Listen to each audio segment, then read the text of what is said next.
This episode of the podcast is brought to you by the Oddities Coffee Shop and Novelty Store at 4182 Cordata Parkway. We're doing a drawing for the Stranger Things Lego set. That raffle is going to be on the 13th. And then we're going to be doing a different giveaway after that. So you can follow us on Instagram at odditiespnw to see what the next giveaway is going to be. We do a different giveaway every 30 days. Every Monday, we post a movie clip. If you guess the movie clip, you win a week of free coffee. And we also do a lot of other promos for coffee and other giveaways as well. So please follow us on Instagram for that and to see how that goes. Also, we're giving away a $30 Amazon gift card. If you submit your questions to the podcast, if we read and answer your question, we will send you a $30 Amazon gift card, thing for free espresso in the shop, and also a gift certificate for in the shop itself. You can submit your questions to questions@odditiespodcast.com, and we'll put that info in the description box below the YouTube video.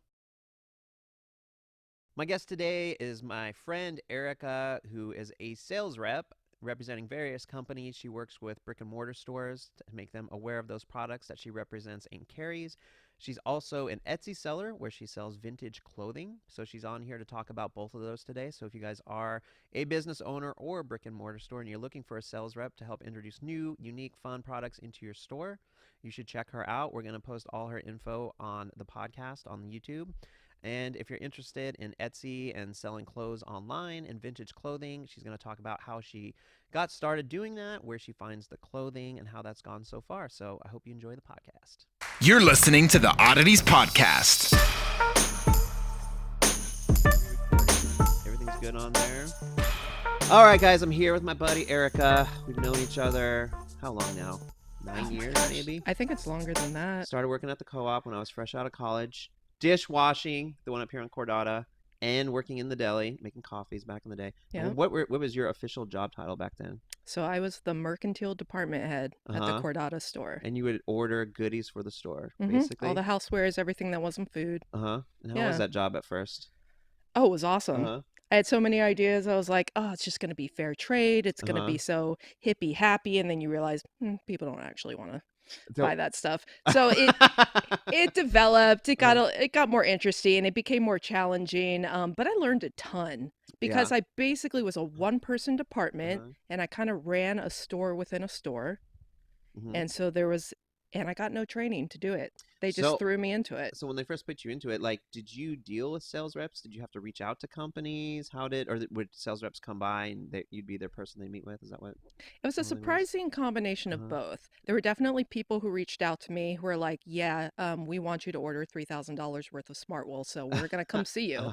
And that was great. And then there was a surprising amount of me having to track down different people and reach out to the companies on their contact page. And then I discovered that there was something called the Seattle Gift Show that I could go to. And once I started doing that, I was like, oh, everyone's here. I should probably do that. Is that year round? How often is that? Twice a year. They're about to have one. When? 22nd through the 27th. Of this month? Yeah. Dude, maybe I should road trip down there. I haven't been. Find some goodies. Well, that'd be cool. It's a multi-day thing. It used to be 22nd to 27th. Yeah, it's a Wednesday through Monday. So they used to have the convention center, the top floor, and those were the temporary showrooms. So people who would come up and set up booths, and it was a real mixed bag. You would see stuff where you're like, oh, this is where the crap at yard sales comes from. And then you'd also see some really cool stuff that you were like, I'm so glad I came because I wouldn't have found out about this line. And then we have the permanent showrooms over at the Seattle Mart, which is where I work. So you've got 35 showrooms, and every time you walk into a showroom, you are looking at anywhere between 20 and 50 different brands have, a big selection of their new products, and it's all set up really beautifully. It's kind of a small miracle that it happens. You walk in when everything's ready to go, but I've seen it now. Yeah. When, they're shuffling out the old and trying to get the new in, and it is a major undertaking. So it's pretty impressive. Oh, that's really cool. And so that's year round. Yeah, so you can come to the Seattle Mart year round. It's always open on Mondays and Tuesdays. And that's like if, I don't really want to do a gift show. I don't want to be there when everybody else is there. I just want to come in and sort of look at my own pace, come in on a Monday or Tuesday. But if you want the whole gift show thing and it gets pretty crowded, then you come in. They have one in January and they're going to have one in July this year. So the gift show thing, do you have to buy a ticket? Do you have to be a business owner? Can anyone go? Is it open to the public? And It's only open to folks like you who resell. and you just have to register online, get a You ticket. Is that register how it works? online, and then they have you in the system, and you show up, and they give you a badge. I've been looking for an excuse to go to Seattle because I have friends over there. I can't believe you don't go to Seattle I don't more. go there that often. Well, I mean, I work every day, Well, and that's I'm true. here, and it's in my mind, I'm like, drive an hour and a half, do whatever, or will I be more productive here, trying to get things off the ground? Because opening up the coffee shop, it's not profitable yet, and so my whole life existence is just to build it up Man, and you do guys are promos and stuff. hustling. I said this before you turned on the mics, but I love your Instagram Thank presence. I you. love everything you're doing to get people in the door. It's all 100% correct. It is Yeah. everything you're supposed to do. And literally showing people coffee being made and pastries first thing in the morning. Mhm. Every single time I'm like, oh, if I had enough time, I'd be swinging over there Yeah. right now. We got to go more heavy on that. A lot of my posts too that I do is because I go through the explore feature on Instagram with the Bellingham Yeah. hashtag, and I just see what's going on. And before I opened the coffee shop, I followed other coffee shops, and everyone is posting pictures of coffee or their barista pouring the like milk into the drink. It's sexy. And yeah, it's Yeah. great. But I wanted to create posts where when people are scrolling, they'd be inclined to click and then actually read or follow or like. Because when I'm scrolling through the explore feature, if I just see a thing of coffee, I don't need to click because I know what it is. I'm like, oh, coffee, latte, mocha, whatever, great. But so we do like videos of like cats and dogs or like cute videos. We're like, oh, because that's what people love. And so we click that, and then underneath we'll be like, okay, here's what we're doing with the coffee this week, or here's like our promo or giveaway. So we're trying to create posts that get engagement and cater to the ADD culture that we live in, where no one has an attention span. Amen. Well, you're Because doing a I good don't. I job. mean, I'm like that too. Like I have no patience. I can barely read anymore because my I know. I brain think I is. loaned you a book a I million haven't even years opened it ago. yet. Well, lots of people give me books. People buy me books and give me books. And I was having this conversation. I can't remember with who recently. It's like my brain is so used to like constant like work, multitask, do this, do that, do that, We do read. We yeah. just read shorter And then amounts. like when it comes time to sit down and be like in the moment, turn the page and read. My brain's like freaking out. Like, no, no, no, you need to go. You need to go. You need to Yeah, go. you need to check your phone. Yeah. Yeah. So yeah, it's hard for me to read. I do read. The last book I read was How to Open a Brick and Mortar Store for Dummies. Those for dummies books. That's what I bought. It's the only book I read, and then a real estate book. So I'm impressed you did it. I took a class over at Whatcom Community College. It was a one-day class called How to Start Your Own Small Business. uh-huh. And they had an insurance agent and a lawyer and a librarian and a, a loan officer and a couple other people come and talk to us. And it was like, oh, holy cow, you have to have so much money and time and organization to make something like this happen. Mm-hmm. But sometimes you can just do it and figure it out as you're doing it, like you guys are. But I Yeah. think you're doing a great job. I also love that your store is called Oddities. No, yeah. Because, like I said, you can Uh-huh. sell anything when it's called I know. Oddities. I know. And everyone's like, people ask me all the time, why oddities? I was like, well, I just came up with a list of names and I emailed them all to my friends. I said, That's vote. right. Because I didn't even know. That wasn't one of my favorites, oddities, but lots of people liked it, so that's the one we went with. Yeah. So we're gonna have to back to the co-op, work there for a while, and then what were the jobs that? So initially, you were the merchandising person, and is that what you did the whole time you were there, or did that evolve into other things? Or Well, so when I worked at the downtown location, I worked there for 12 uh-huh. years and I was in the grocery department. Okay. And I worked on the night crew and I was a night crew supervisor, so super heavy manual labor. Mm-hmm. And I really was determined that I was going to do something different Mm-hmm. when we opened the Cordata store. So I pushed really hard to get the mercantile position. But again, there was no one really to train me. So it was a lot of figuring stuff out and looking like a fool Mm-hmm. sometimes, dealing with reps who were like, oh boy, she doesn't know anything. Uh-huh. And, I reached out to other people to help me. I reached out to the buyer at the Skagit Co-op. I reached out to the buyer at the Seattle Art Museum, places that I went where I loved the product Mm-hmm. selection. And they helped me. They gave me leads and I slowly figured it out. I'd say I did it for 10 years. It probably took me 5 years to figure out what I was Oh doing. wow. Okay. I Yeah. actually think it's good going into things not knowing. Like I didn't. Opening up a brick and mortar store, I've obviously never done it. I didn't know anyone personally who ever had. Um, and I mean, everything in this business, I've kind of just learned how to set up wholesale accounts, how to hire people overseas. I didn't know anything about a lease for a warehouse and all the terminologies of like triple net and like all these different like things you learn along the way. But I think it's sometimes better I agree. to just learn on your own without having somebody teach you, because you might discover a new way of doing things that is more effective. Like if you're just copying what's already been done, you're kind of just more of the same. So Exactly. I always think, Yeah. like, I had no idea what I was doing, open up a brick and mortar store. Like we just ordered shit and like hired contractors and just like, Well, you we'll didn't. figure it out. Yeah, you So have a great team, uh and I feel like you all thank you. contribute something. Hmm. Especially bottom line, you make a good coffee drink. Yes, thank you. Zozo makes some good coffee. Yes, she The coffee does. is really good. Yeah, I know. And like I didn't They do. don't charge extra for oat milk. That's right. No, we don't charge extras for anything. I know. We actually priced our coffee cheaper than the co-op and Cruisin' Coffee on purpose. So it's cheaper. It's organic. So and actually, Camino Island Coffee Roasters was the first coffee place I contacted. It's like, all right, contact them. I tried them. Like, good, works. Change Yeah. it later. Like, find something as soon as it works, good, and then just tweak it as you go. So Yeah, time's money. And I yeah, completely agree about the figuring it out as you go along because you will develop your own personal style yeah. and you'll discover some things that you wouldn't have discovered had somebody just told you, don't worry about it. Yeah, also my personality, I have a personality type where I think everyone sucks, you know?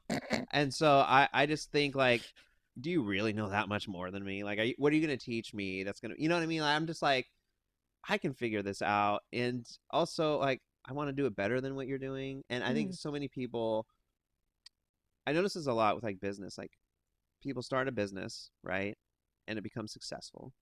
And then they just keep doing that thing over and over and over that gave them success, but they don't try to innovate or create or expand. very Bellingham. Very Bellingham. And I just think, our mutual friend Kat, who owns Sea Witch Botanicals, who is coming on the podcast next week, um, I was the first person to start selling her products on Amazon. That's actually how I met her, through my buddy Michelle. Shout out to Michelle at the co-op. And then a lot of companies that she would sell the incense to, like little boutiques and gift shops, were mad that her products were on Amazon and said, "We're not going to buy from you anymore if you keep selling your product on Amazon." Right. And it's just interesting that as times change and things evolve, and Instagram and podcasts and YouTube and Amazon, that's just kind of the direction things are trending. And as a business owner, if you go on the defense and try to fight against the changes that are happening, like instead of doing that, why don't you just create your own e-commerce website? Why were you not the one who started to sell on Amazon or create And your, you don't you even know what I need to mean? do that because, I spend a lot of money on Instagram. Uh-huh. Yeah, Yeah. if you can show me what product that is and link me to a website, Yeah. I'm going to do that more than I'm going to do a Google search Yeah. for your particular store. Yes. And so social media has become the gateway to websites now. Mm. It's not, I mean, it's not a Google search because you'll only get the same corporations Yeah. over and over again. Yeah. So, and if you can create a fun Instagram presence, which you guys have, and I guess the same is true on Facebook. I know people who are buying clothes on Facebook now. Yeah. And I'm like, really? Something really cool I saw, so I started off, and we are going to get to like the clothes that you sell on Etsy, because that's really what I'm excited about talking about. Um, when I was selling on eBay, I used to sell clothes on eBay when I first started and whatnot. There was this girl I stumbled upon on Facebook. I forget her name, but she has a whole bunch of clothes, and she was doing a thing almost like a commercial. She went live on her Facebook, and she had a big following, and she'd be like, "Here's a shirt, a blouse, pants, or whatever, That's guys. amazing. Item number, like whatever, 1 2 5 6 7. Yeah. It's $10. Comment below if you want it. Just say like she'd have people just." And she was like basically like a little QVC commercial or whatever. And so she was showing all these clothes live, and she had a lot of people watching her, and she was just flipping clothes live on Facebook. I'm like, what a dope idea! Like, just like becoming innovative and creative is what we're Yeah. trying to do here. And like, I don't know, the Instagram, we work really hard at it, and we do need to do more straight up coffee posts and stuff. But Oh, I think we're you guys are doing good. I mean, the fun part for me is like always doing the promos that we do. Yeah. So we try to do Yeah. a lot of giveaways and a lot of promos because you want to get a following so you can build an audience. Yeah. So Yeah. And there's a lot of stuff to be given away. I mean, uh, as a buyer, there's uh, always little extras and yeah. samples and things like that. So were you in charge of the promos then too, that they would do, the discounts or the sales at the co-op, or? Well, for a long time, they didn't do any Uh-huh. promotions in the mercantile department. Uh-huh. And that was a big thing that I wanted to change. I was Hmm. like, why not? Yeah. Why is this the only thing that's always full price? Yeah. So I started reaching out to different companies and saying, hey, is there any way we can lock in this lower price? One of the most successful items we ever sold in my department were these little baskets. Mhm. They're fair trade. They're made in Africa, and they're sold through a company called Alafia, which is out of Olympia. Uh-huh. So it was great for me. I would buy them, and they would be there the next day. The shipping was very low. Mhm. And these baskets are all one of a kind. They're all handmade. They come with a little label inside saying who made them. Mhm. So it was like a perfect story, and it fit in with the whole co-op principle.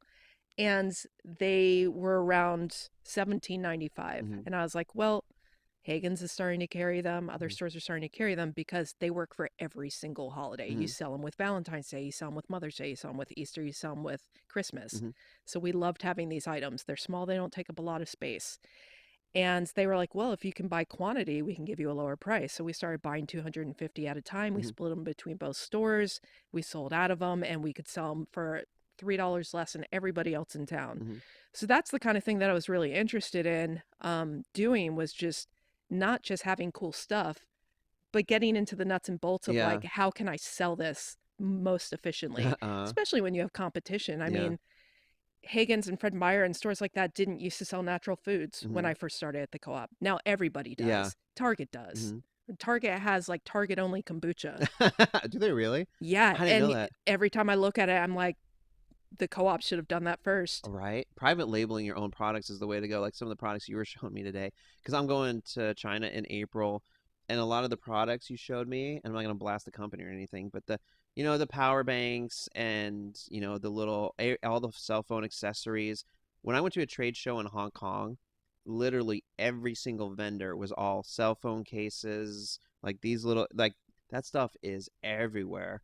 And I thought about, I do private label some of my own products that we sell in the store, but like private labeling, like you talked about with the co-op doing their own kombucha, or like Target doing it, like because the margins are way bigger, and if you already have a built-in audience, like if you look at all the major stores, like Whole Foods has their own private label with 365. Mm-hmm. I know like Walmart does like Great Values, and I'm just trying to think like Co-op Target. does field day. Yeah, so like Yeah, that's really the way to go. it is the way to Uh-huh. go. Yeah, absolutely. It's great advertising for you, Hmm. and it's not as expensive as it used to be. Hmm. It used to be you had to go to a company that did private labeling, Hmm. and now almost every vendor you deal with will do private Hmm. labeling for you at a lower quantity Hmm. because they realize that they could. Yeah. They don't have to farm that out to Hmm. someone else. Yeah. I mean, like you said, you go to Hong Kong and a lot of people are buying the same. This is a hot product for 2020. Yeah. Is there really any difference between putting someone else's label on it versus yours? Hmm. No, there Yeah. isn't. So there's all of these things that have expanded and opened up, Hmm. and all these different ways to shop now beyond just Hmm. brick and mortar. At the same time, like one of the things that's really interesting about brick and mortar is that it's had to really innovate. Yes. So Yeah. one stop was kind of the first thing, in the mid 2000s. People realized like Fred Meyer was kind of one of the first stores to do that, where you go there and you can buy everything there, and then you can also get gas there, Hmm. and it's not going to stop. Hmm. It's just, now we were just talking about how they have a tasting bar Yeah. at the Fred Meyer close to us. Why shouldn't they? Hmm. Right? Because all of that brings people in, and they don't always know they're going to buy all those things. But we've gotten into a mentality of, and Target's good with this, let me just go to Target and see what I want. Yeah. Right? I know I want something. Hmm. I'll just start with, I'm going to get toilet paper, and Yeah. we'll see what happens. Right. And that like, impulse buying and everything with the displays and the marketing and And all that stuff. color. Yeah. People don't realize that color is a really big deal to people. Hmm. It's one of the only reasons you can sell the same product year in and year out. Hmm.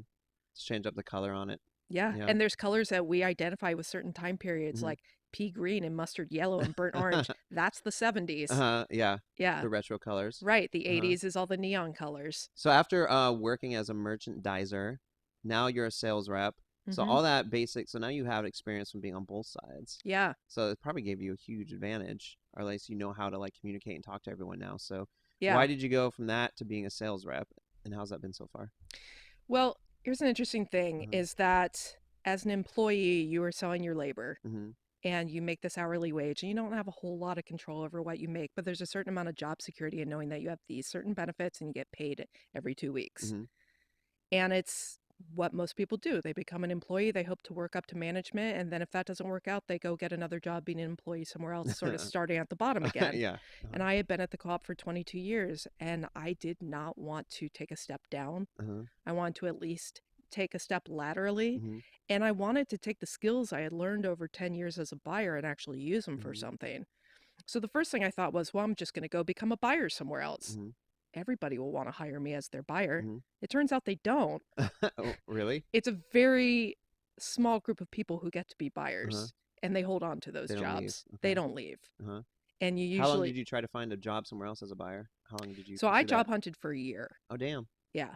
And that's the economy that we're in. And a lot of people literally told me straight up, wait, you're making $22 an hour and you've got benefits and 401k. I'm not even going to interview you. Just stay where you are. And I was like, I don't want to get into it, but there's a reason I'm leaving. Right? Yeah. And then also, we had an issue with the co-op where that $22 an hour was the top of the pay scale. Yeah. It wasn't, you couldn't get higher than that. And that's what it was in 1997 when I started. And that's what it was in 2018 when I left. So, and minimum wage was going to get raised. And it was just, to me, it was like, I've been here so long that I don't want to only be making $5 more than the entry level employee. Yeah. So there was just some issues I had that were just sort of just in the back of my mind. Like, I think it's time I take a big leap. Being a sales rep is hard. It's not for everybody. It's a lot of what they call Is it all commission? Yep. Okay. It's Damn, so that is really nerve-wracking, huh? Yeah, it's a lot of what they call windshield time, which is basically driving. You do a lot of driving, and somebody calls you and they're like, I just need a catalog. Can you drive it over to Whidbey Island? You get in your car and you go. Oh, shit. Yeah. There's a lot of these sort of transactions you do where you're building a relationship. You're saying, I'll do this for you. I'll be there for you. And you're going to order with me because you know that I'll do this for you and I'll always be there for you. Yeah. There's a good deal of being extremely detail oriented. You're placing people's orders and you're dealing with their credit cards. You can't ever fuck up. Ever. Like if somebody ships a product and they didn't order it, but you put in the wrong number, it's on you. Yeah. So I was what I felt like was pretty detail oriented as a buyer. And then I realized when I became a rep, like, you have to be infallible. That's a step up between being detail oriented from where I was. The job appealed to me because I kind of wanted to take my knowledge. You don't have a lot of sales reps who used to be buyers, and you don't have buyers that used to be sales reps. It's not very common to have both. And I really thought that whole experience would be useful. And indeed, I use it a lot of times when I'm talking to buyers. I'll say, hey, I was a buyer for 10 years. And they're instantly put at ease because they're like, okay, great. You get it. You understand what we do. You understand we don't have a lot of time. You're not going to waste my time showing me products I don't want. Yeah. Which I try not to do. But sometimes you have to, you've got to at least try. And so how far in are you now as a sales rep? How long has it been? So I got hired last October at a showroom at the Seattle Mart, and I've been there just over a year. And how did you get that job? Is this something, did you just cold approach them, or did they have an ad that they were hiring sales reps? How do you become a sales rep? How did that happen? Yeah, that's tricky. Because most people don't even know what a sales rep is. They have a general idea, oh, you do sales, right? So you're a salesperson. But it's not really that. And a lot of people don't even know that we're part of the process. They just think buyers automatically know there's all these companies out there, but they don't. Yeah. Right? It's our job to find them and show them products and tell them what works and facilitate their ordering. Honestly, you never want a manufacturer talking to a buyer because they don't have the customer service skills that we do. Being a sales rep means never being negative, not wasting people's time. And just being solution oriented. You have a problem, we're not going to get into the weeds about it. We're just going to look for a solution and move on. So just so everyone listening knows, sales rep, basically you represent companies who sell products and you introduce those products to businesses. Yep. Like, here's what this company, here's what they carry. They'd fit in well with you. Yeah. It's basically in a nutshell, right? Yeah. And if you're really doing your job, you're not only servicing the customers that you already have, but you're looking for new business. And these businesses that you talk to, and just out of curiosity, like, how many of them would you say are just positive business professionals, and how many are just grouchy, cranky, irritable, What's interesting about cranky and irritable is that I get it because I've been a buyer. When buyers come to the gift show or they come to the Seattle Mart to place orders, they're basically saying, I have time to do this and I want to look at everything. Yeah. And it's a really great experience because of that. It's a lot harder when you just stop into their place of business and they're also expected to do customer service while they're trying to talk to you. And I get that too. but not every buyer comes and makes the effort to come to the gift show Mm-hmm. or to come to the Seattle Mart. So, there's plenty of me stopping in and going, yep, I get it. You're busy. I'm just dropping off a catalog Uh-huh. and then following up later. Mm-hmm. A lot of buyers don't even order. This is pretty common. They will order when they get home and they've had a glass of wine, Uh-huh. which is totally fine with me. Uh-huh. All right. Get We a little all liquored do up. our best shopping in bed with a glass of wine. All right. Yeah. So you've been doing this since October then? I have. And so, yes, I am commission only, which was pretty scary at first because you don't get paid for a couple months. Or what do you mean? Oh, the companies don't give you like the commission? Is that what you mean? You just aren't getting the commission. Uh-huh. So you're placing that order. It takes 2 weeks to ship. Then they send them an invoice and they've got a month to pay. Okay. And then the money goes to the company, who then maybe takes a couple weeks to pay the rep group. Uh-huh. And then the rep group, most of them pay their reps once a month. Oh shit. Uh-huh. So there's a lag. Uh-huh. Once you get past that lag, Then it's just consistent because you have but it's not consistent. Uh-huh. Certain months are always going to be better than others. There are definitely months during the year where you're not getting a lot of sales. Like I was telling you when I came here, last 2 weeks of December, it's just a built-in vacation because nobody wants to see you and they are not placing any orders. Yes. And the companies don't want you to try to order either because they're trying to wind down that year's stock, count their inventory, and get ready for the new stock that's coming in. So they really don't want to mess with it because there's just going to be a lot of stuff that's out of stock. So a big part of our job is getting people to order ahead of time and plan ahead. When all this stuff with tariffs came about, it just made, in general, shipping from overseas more difficult. And so what we try to do is get people to plan ahead, buyers to plan ahead, so that manufacturers know how much to produce and how much to ship. Because I think back in the day, the 90s and early 2000s, manufacturers just ordered a bunch of stuff and they dealt with stuff being left over. Yeah. There's not that luxury anymore. It's definitely a much tighter ship for most manufacturers. And so if you don't plan ahead, the reality is you may place an order and very little of it is available. It doesn't necessarily reflect poorly on the company because that is true for everybody now. Yeah. So the great thing about being an independent contractor, though, is that tax-wise, you can write off so much stuff. It made me realize why people, instead of selling your labor, you can sell a service or a commodity and be an entrepreneur / independent contractor. Tax code is much more favorable to people who go out and make their own way and make their own business. And then there are certain things you give up, like health insurance. I actually enjoy it. It took me a while to realize, like, wait, if I'm independent contractor, I don't have to work for just one rep group. I can work for more. So I am now working for 3 rep groups. Okay. And they're different. I've got one in the gift industry and I've got 2 in the natural foods industry. And so that's much more my wheelhouse because that's where I came from. And I really know how to talk to those buyers. They don't have a lot of patience for people not knowing what their job is because everything in grocery store is generally fast paced. Would you say your stress level is less or more as a sales rep compared to like your last job? Do you feel more stress in this job or is it more relaxed? Obviously there's more pressure because your paycheck is based on your individual success and selling stuff, but where do you gauge your stress level in terms of? Surprisingly, it is way less. Yeah. Way less. Because if you've worked somewhere for a long time and you're low-key frustrated, disappointed, irritated, if you have people at work who don't like you and you don't like them. Also, the thing about being an employee is, especially at the co-op, I found that I was spending a lot of time bitching about the co-op while I was clocked in, right? Why do you guys? It's not a good. It's not a. Why are you guys laughing? You guys complain about this place when Hey, you're dude, it's life. Yeah. They love it. They fucking love it. I don't want to be that person anyway. My job now has 0 opportunity for negativity. It doesn't fit into the equation. And it's amazing how much being negative makes you feel stressed out because you're literally always focusing on what's wrong. Yep. Yeah. So yeah, I have to drive more. But guess what? I listen to podcasts. I get my alone time. I have car concerts. It's great. I found different ways of strategies for getting in and out of Seattle. I have discovered Seattle as a city because that's as far south as I go, and I go as far north as BC. But I spent a lot of time in Seattle because they're much better buyers and they're easier to deal with.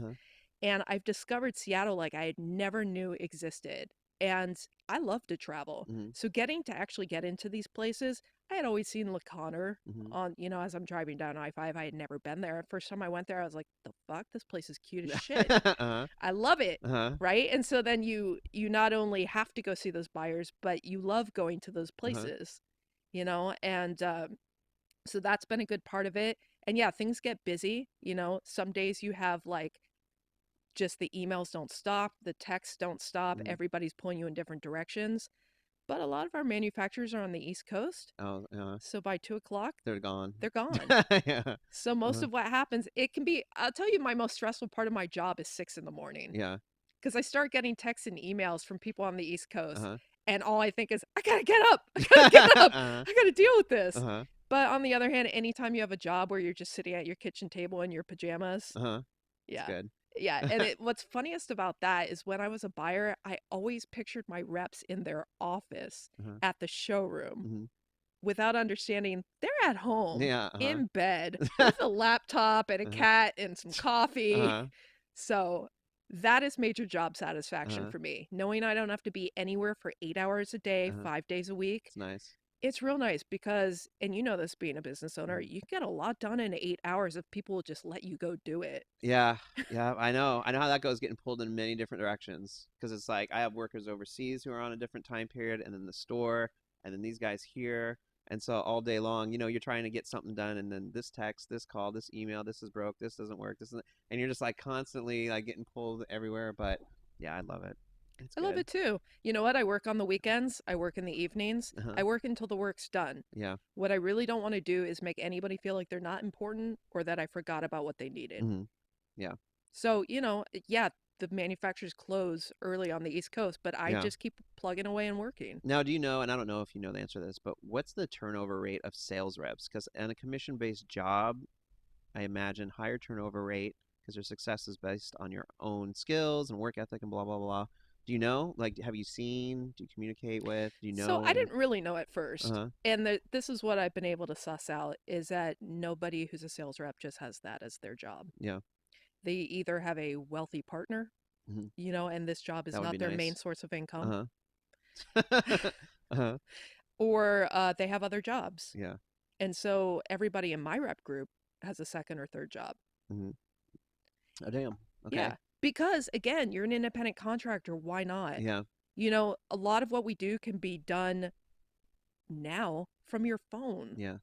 And I'm really glad I wasn't a sales rep back in the days of faxing and Oh my handwriting, God. And pagers and shit. Right? And that wasn't that long ago. Yeah, That's the right. crazy Uh-huh. part. But now it's like I can do so much just by like pulling over and Hmm. using my phone.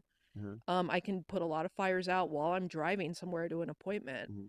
Um, but yeah, I think that probably I would say most people who want to be a sales rep know a fair amount about the industry. Otherwise, they didn't even know the position existed. Yeah. It's one of those niche positions that you either know how this works or you Hmm. don't. People generally don't just fall into it. Hmm. They usually have some connection somehow. And if you can't hack it, it's going to be obvious in the first 3 months of not getting paid, right? Uh-huh. Yeah. Yeah. You're gonna know quick. You're going to know quick. Uh-huh. If you can stick with it and if you're willing to be a good rep, because really you don't have Hmm. any choice. If you're a bad rep, people will order directly from the company. And you never want that. Yeah. Because then the company is looking at you like, why are people in your sales territory just calling in directly? Yeah. And if they're a great company, they'll give you the commission anyway. Hmm. Oh Well, shit. you tried, Uh-huh. you stopped in. I have a buyer in Anacortes, no names, but she will not work with me. Uh-huh. She sends her orders in directly to the company. And Okay. I've done everything I could. Uh-huh. And I think it's because I've done everything I Uh-huh. could. She's just like, I'm sick of looking at you. I'm just going to order directly from the company. Uh-huh. There's definitely you play kind of a weird game with like, I need to put myself in front of you and Hmm. remind you I'm your sales rep Hmm. versus not doing that too much. Yeah. Okay. Yeah. So you do some of it by email, you do some of it by stopping in, you do Uh-huh. some of it by phone. And generally, if people come to the showroom, if they come to one of the gift shows, then it's much easier because they already came with the intention of buying stuff from Hmm. you. So that's always the best case scenario. Hmm. But most of the folks that I know at the Seattle Mart have been doing it a long time, and they wouldn't choose any other way because we all agree it's really, really nice to manage your own time. Hmm. Is Under the Rose vintage? That's your Etsy store, right? Correct. So that's your side hustle? That is one I of my side I'm really hustles. curious about that. How long ago did you start doing that? So 2.5 years ago. And how did you come into it? Like, what got you started? So I got started with that because my boyfriend's little sister had a lot of social anxiety, Mm-hmm. but she loved collecting vintage clothes, and I do too. My first job was working at a vintage clothing store. My second and third job were working in vintage clothing stores, and my mom and grandmother have always been into vintage and Mm-hmm. antiques. So sort of brought up in that. And I was like, well, let's do something so that you're making money, but you don't really have to put yourself out there. Mm-hmm. She's also beautiful and Mm-hmm. tall and skinny, so she was a perfect model. Mm-hmm. And so we started that way. And then she kind of grew out of it. She wanted to do pop-ups and stuff like Mm-hmm. that. Personally, I've already worked in vintage stores where people come in and try stuff on and you have to compliment them and then they don't buy it or they rip it because it was the wrong size and all of that. I love the world of Etsy because it is open 24/7 Uh-huh. all over the world. I sell almost exclusively at night while I'm asleep Uh-huh. because the reality is that I mean, it's daytime for other people around the world, but Uh-huh. the reality is that once the stores are closed and it's late night and you're sitting in bed with your wine, Mm-hmm. that's when people want to buy stuff. All right. Right? And so it's a great time to be selling vintage because Uh-huh. there's a real trend towards buying secondhand Mm-hmm. and against buying fast fashion, especially now that I don't think anyone really fully understood like how polluting jeans are. Oh, really? Expand on that because I have no idea. The amount of water it Uh-huh. takes to make, and I don't have the statistics, but it's crazy. Uh-huh. And the dyes that are Uh-huh. used are really, really polluting. And so, like a business like H&M has to have basically a new collection every 2 weeks. Mm-hmm. It's the whole fast fashion thing. Yeah. Where does it go when you didn't buy it all? Uh-huh. And now they have to have it available in more range of sizes than ever before Oh, yeah. too. Uh-huh. So it has its chance to be sold and then it gets shipped off to third world countries and then a lot of times it just ends up in the trash heap. Yeah. Wow. Okay. And there now, I didn't know this, but people actually burn the clothes. Oh, really? Yeah. Oh, shit. High fashion houses where you're not going to ship it Oh, off because somewhere they else, don't want it to go to thrift stores and stuff. they I just think burn I it. had read about that. Isn't that insane? Yeah, like the Louis Vuittons of the world, the Coach, the Gucci, they just destroy it. Yeah. Yeah. Yeah. Yeah, they do. So it is really, and the thing is, we used to buy something like 6 new pairs of clothing a year. That is how much I buy every 2 days. Uh-huh. Uh-huh. Right? And the funny part is I don't wear a lot of secondhand. Uh-huh. It actually kind of funnels my linen habit Uh-huh. because I realized I wanted to stop wearing petroleum Mhm. products and just try to wear more natural, like wool and linen and things like Uh-huh. that are more sustainable. Yeah. And so I sell secondhand and then I turn around and take that money and I buy it from small women-owned businesses who make clothes for me. Uh-huh. Like, and it's great. They're not that expensive. Like the dress I'm wearing, they have this in like 40 different colors. Mhm. You pick the color, you send them your measurements, Uh-huh. they make it. It's quality. It has pockets, which is a huge win for women. And it takes 4 to 6 weeks to ship. Uh-huh. It is slow fashion. And Ooh. it's cool because you sit there and you wait and it shows up and it's come all the way from Lithuania and it's Uh-huh. all wrapped up super pretty and you open it and it fits you instead of looking for what you think is your size in Uh-huh. 5 different stores at the mall and going away crying because you're like, what size am I? Uh-huh. So the clothes that you sell on your Etsy shop, you're getting from. I get them almost exclusively from Value Village and Goodwill. Okay, that's where I was getting all mine from too. Yeah. You And have some really cool stuff. So I have a good eye. your Instagram handle is what? What's your Instagram? We're gonna post Under it, the of Rose course. Vintage Okay. at Under the Rose Vintage, Uh-huh. and my Etsy store is Shop Under the Rose Mhm. because someone else already had that name. You got some really colorful stuff and really good pictures, by the way. You take good Thank you. photos. Well, that Uh-huh. was a journey because when Uh, we first started doing it, Jaya, who was my co-owner at the time, she was only available at night. mhm. So she'd come over and we'd be like setting up 10 lights facing her. So she's blinking Uh-huh. and all of our pictures still have shadows and look Uh-huh. like they were taken in the middle of the night. Uh-huh. And that's how we started. And that's not a great place to be because you're up against all these stores that are like, you know, Professional shit and like. well, or they just live in LA where it's always sunny and they Yeah. can just take a nice picture against a white wall. Yeah. And we didn't have that option. Uh-huh. So I moved up from that to a small light box and now I have a full-size light box that like people can stand in. You don't use mannequins at all? I didn't notice any mannequins on your I stuff. thought about doing mannequins, but here's what happened. After Jaya and I stopped being business owners and we sort of went our different directions with vintage, I realized that we're in a very interesting time period because not only do people want to buy secondhand, but they also want the option of buying traditionally women's clothes if they're a man. Mm-hmm. And I am so for that. Mm-hmm. I have always wanted to see men in dresses and skirts. Am I weird? I don't know. What? What is this? I love it. You guys want to I see that? freaking love men in yeah. Why? I just could. I'm not what? I love Not seeing good? men embrace their I just could. femininity. Uh-huh. You know, I Wow. just I don't have that. I don't have much of that. yeah. Well, at any rate, Hmm. there's a lot of people who are That's a good non-binary, point. right? There always No, have that's so been, but smart. now we're finally Uh-huh. saying there's a lot of people who are Yeah. non-binary. There are men who sometimes want to dress like men, sometimes want to dress more like traditionally women's clothes. And I'm the same way. I love wearing men's clothes. Hmm. So I just thought, you know what? I'm just going to show this item so that people know it's for anybody. That's smart. Jaya was Uh-huh. tall and gorgeous and skinny, but sometimes I felt like people were looking at her and going, well, that's obviously not going to fit me. Another thing that I've done is I only shop for medium and up. Hmm.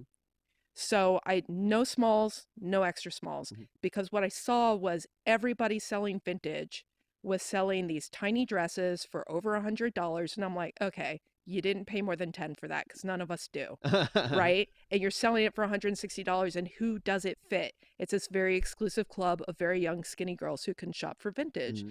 And I just thought, like, if we truly want to make this available to everybody because it's good for the planet, Hmm. then we truly need to make it available to Hmm. everybody. So it's only medium and up. And a lot of times I always list the measurements, but I will say it will fit up to a women's extra large or a men's large. Hmm. Um, and I don't show it on a body anymore. And I've actually had more success just showing the clothing than I did when I showed it on a person. Oh, that's smart. See, that's something I never thought of because I was doing all mine like this like almost 7 years ago now. When I was selling on eBay on a mannequin against the white, literally a white sheet that I had hung up on the wall because I didn't have white walls, and then just light boxes, photos. Yeah, I remember doing all that. It's so much work. It is so much It's work. so much work with clothes. My whole closet was full, like because you buy stuff you think will sell or people will want, and some of it will, but it might take 6 months. Oh my gosh, You you know? should. The closet in our bedroom is my store, Uh huh. and it's got a rack in there, and it's got hangers in there, and it's got pegs on the wall, and then it's just got bags and Yeah. bags and bags. And it's like, I'm totally fine with it because the thing is, like, I've always had this desire to go hunt for these treasures. I'm gonna Mm. do it no matter It's what. so much fun. I miss it. I haven't been to garage sales in 3 or 4 years now, but that's how I got started. It is so much fun. Going to a garage sale, like you plan ahead, you see the Craigslist ad of what they're gonna, whatever your niche is, whatever you're looking to buy. I was big onto video games because they're light, they ship really cheap, they sell super fast So many people on collect them. eBay and Amazon. Yeah, So I would look for the ads of video games and I would go and like just buy all of them and get a good deal on them, and this yeah. they'd sell so fast. But you'd find things like, like Vitamix blenders. I got like $15. I got a Vitamix. I sold for like, Normally 400. yeah, I mean, it's just like, but it's so fun. It's so much fun going to these garage sales. I used to watch YouTube videos of things to look for at garage sales.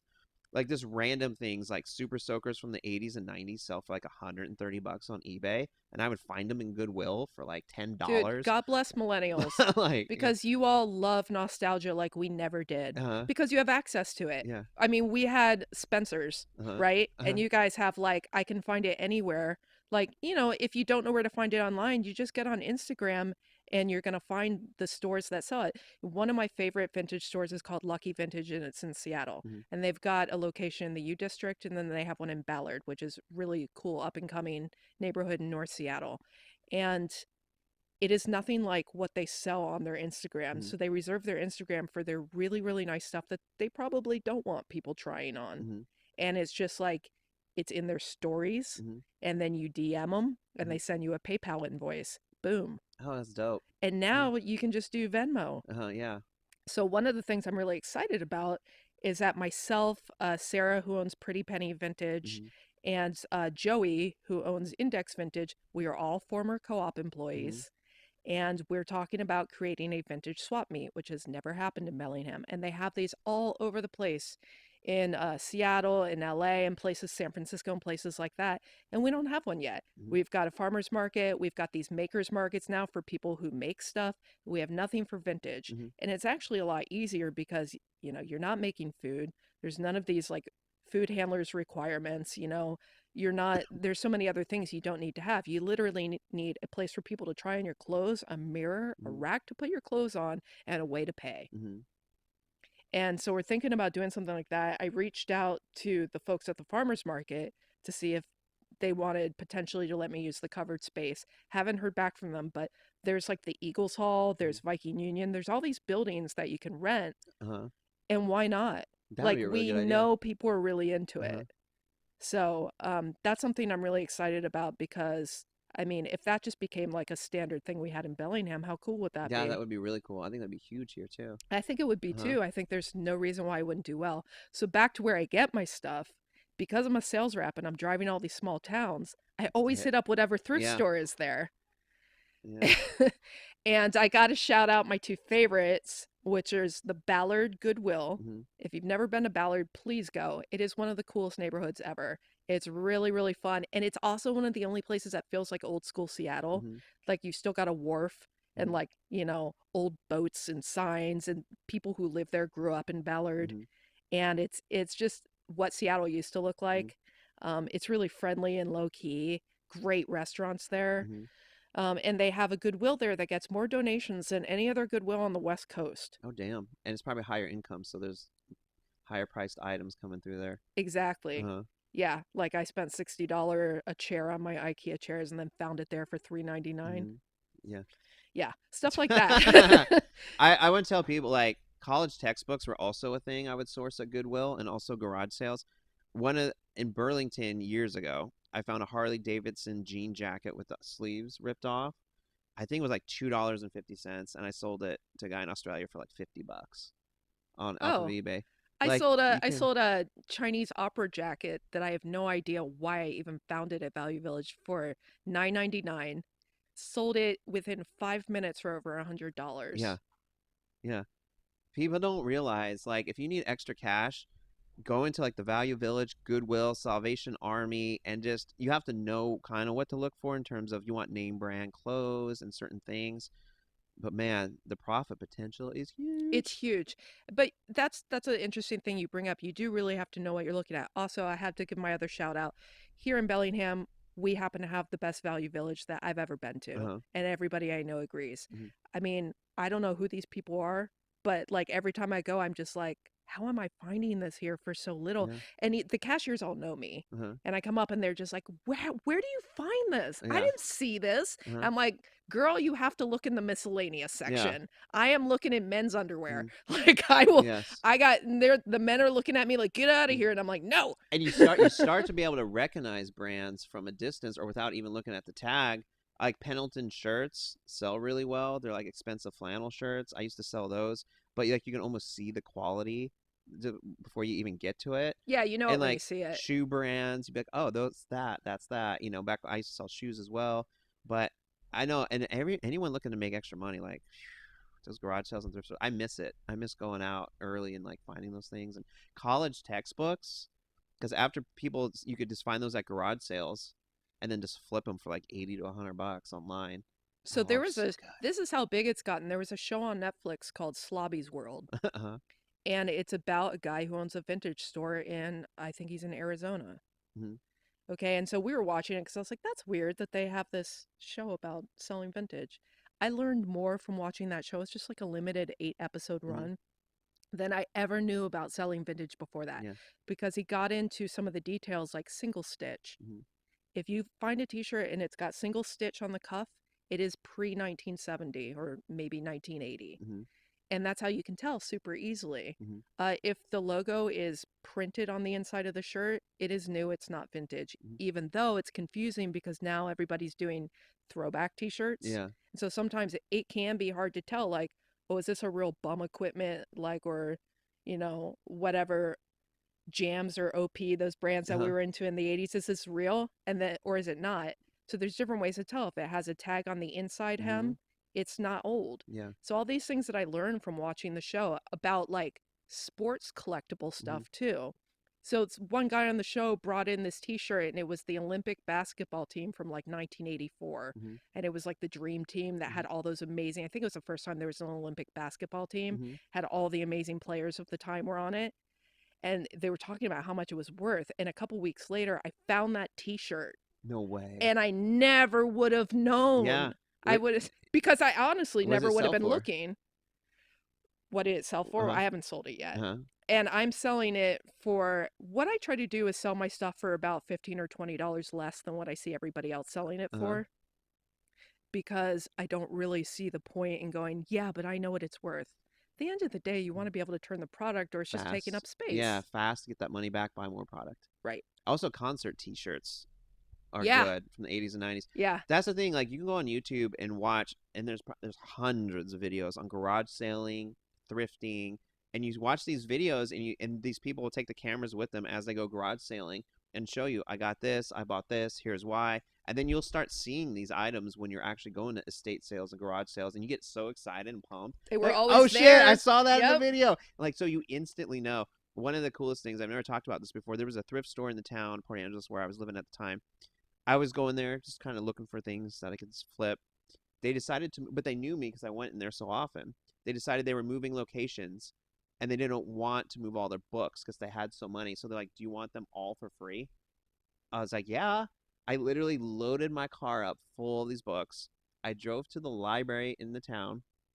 I had an app on my phone. I scanned every single book to see which one would be profitable, that had a good sales rank on Amazon that I could flip.